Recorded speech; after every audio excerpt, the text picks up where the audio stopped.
Okay, so part three of chapter three, which is talking about America, its founding, and its exceptionalism. So we had the government and the Constitution built under conservative philosophy, created with those ideas intact, and written as such. Now, let's get into let's deep dive a little bit into the philosophy of the founders and the meaning of our country. It's lost with liberals. It's lost almost completely, I think. Now, that's not to say there aren't some patriotic people out there in the Democrat Party. Plenty of them.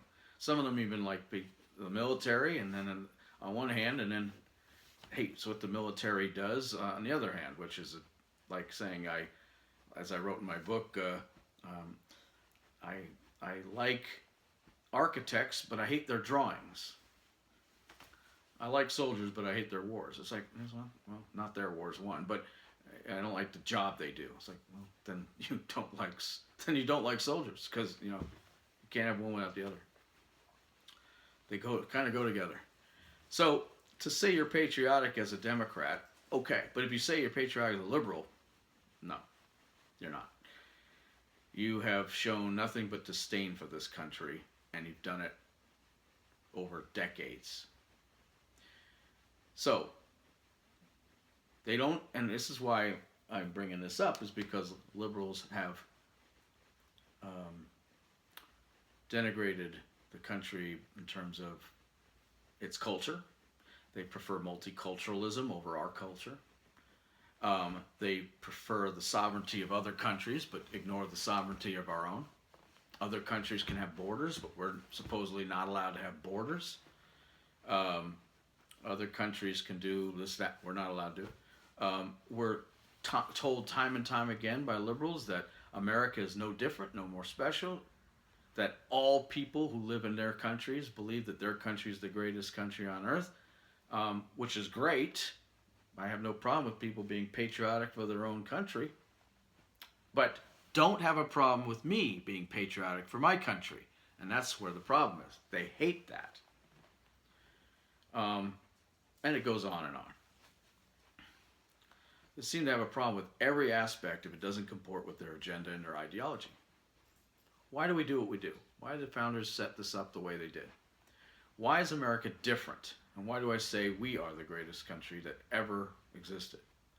Because up until the time, as I mentioned, that the founders created this country with their own blood, treasure, and sacred honor, you had mostly left-wing, utopian, tyrannical, totalitarian, statist-style governments. And the United States was the first country that was given a chance to be created basically out of nothing. Historically, most countries are created by being conquered or something happening from within, that revolution that completely blows it up. But the country was already there or something. The United States is unique in the way that we were almost created out of whole cloth. We ousted a ruler and started a government and a country out of that. Very rare.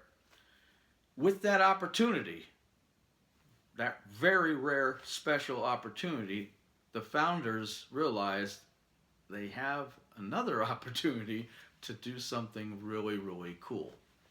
By using those philosophers that they believed, and they implemented the underpinnings of our nation. One of the major differences, one of the major things that people like Jefferson, as he eloquently wrote in the Declaration of Independence, was that there is an understanding that the nature of man, as we talked about before, is something that cannot be ignored and has, throughout history, been ignored. The nature of man is to be free. as he put it, to pursue life, liberty, and happiness as he sees fit or she sees fit. That men and women, people were born, no matter what country, doesn't matter. This is not an America thing. This is an everyone thing. That all human beings are born with something, with rights that are unalienable because they are born with them. They were not given to them, therefore they cannot be taken away from them. And all countries, for the most part in history, had ignored those rights. They stomped on them, they ignored them, they tried to take them away, they prevented man from fulfilling his natural state of freedom and liberty, to pursue a life that made them happy as they saw fit. They were subservient to the needs of the greater good, the state, whatever. I recently saw, I don't remember where it was, some liberal twit on television or a movie. I don't remember where it was. It was back a month ago. Someone asked this woman, what's more important, the rights of the individual or the needs of the individual or the needs of the community? Or it might have said the needs of the state or the needs of the government. She said both. Now, a liberal would probably say the rights of the community and the state and the whatever. This one was trying to play both ends for the middle, of course. But the answer was still wrong. Dead wrong. It's not both. The rights of the individual should always, always, always come first. Period. And here's why. If you only go by, if you push all the rights to the community or to the state or the country, the government first, then you'll get corruption, and you'll get statism, and you'll get top-down governments, and you'll get what we've had in history before the United States, and the individual will just wither away and die. The rights of the individual, the idea of the individual, it happens every time because it's happened every time, without exception. Now, how you can be just as fair to the rights of the individual and just as fair to the rights of the community at the same time is beyond me. I don't want to figure that one out. But, however, if you start out recognizing the rights of the individual, if you have a bottom-up government, if you have a government by the people, then you have less chance of corruption and you have less chance of the thing failing. Individuals with self-interest will do the right thing more often than not. And if they do the right thing more often than not, good things will happen to the community, to the state, to the government. But not the other way around. So individual rights was paramount to the founders of the country. Recognizing individual rights was more important maybe than anything. And having a government that recognized those rights for the first time in history made America special. The type of government was special, the way it was set up, government by the people, the balance and checks and balances, all that was special, but nothing is more special. Nothing is more special than for the first time in history that the people in charge, representative of all the other people in the country, recognized the rights of the individual, the nature of man, that they are free at birth, and every single thing a government does has the potential of stomping on that right of freedom. And to the degree that the government reduces those freedoms, waters them down, eliminates them, whatever, reduces those rights, of the individual. So the question was, where do we, as a government and as a country, where do we sacrifice some freedom for something else, to gain something else? Now, people like Benjamin Franklin, once famously said, for those who thought that they should sacrifice freedom in order to be more safe, said those who would sacrifice freedom for security deserve neither freedom or security. So that proves that our founders were very, very highly aware of how government could eradicate certain individual rights and freedoms.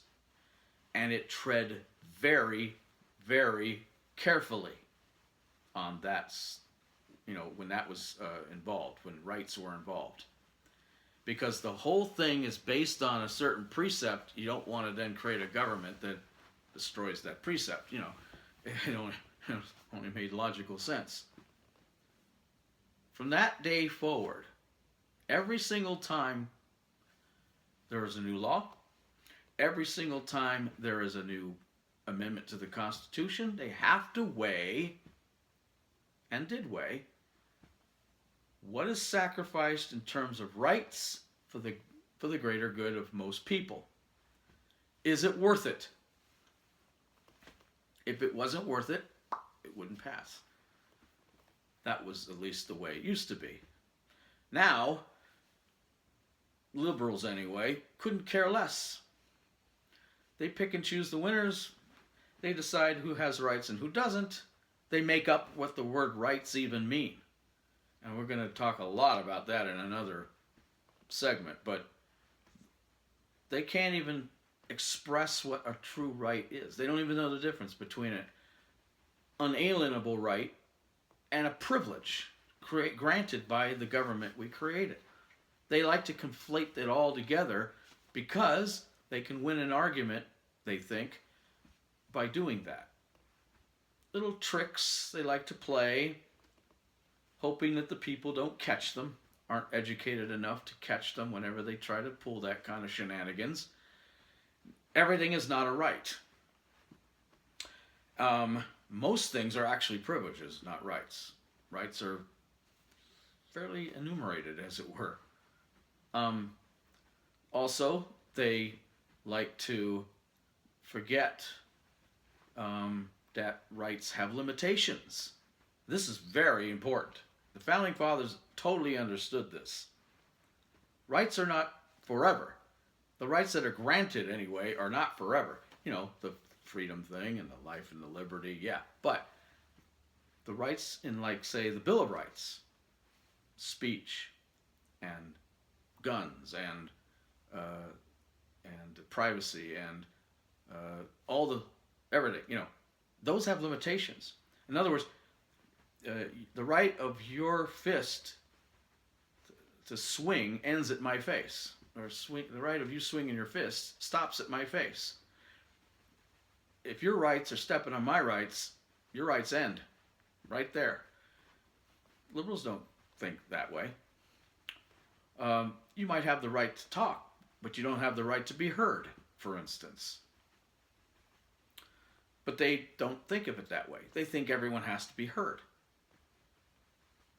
And they talk like they're expecting everyone to hear them. I don't think everyone's going to hear this. Most people ignore this. I'm doing this for me, not for them. But if people want to hear it, great. I have the right to say it, but I don't have the right to insist people hear it. I get it. They don't. That's the difference.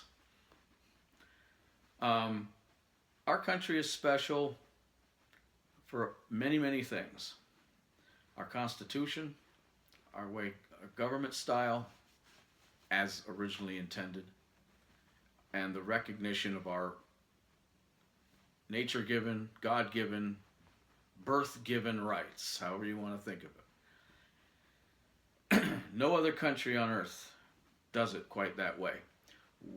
what makes America great is we are indeed the last greatest hope of man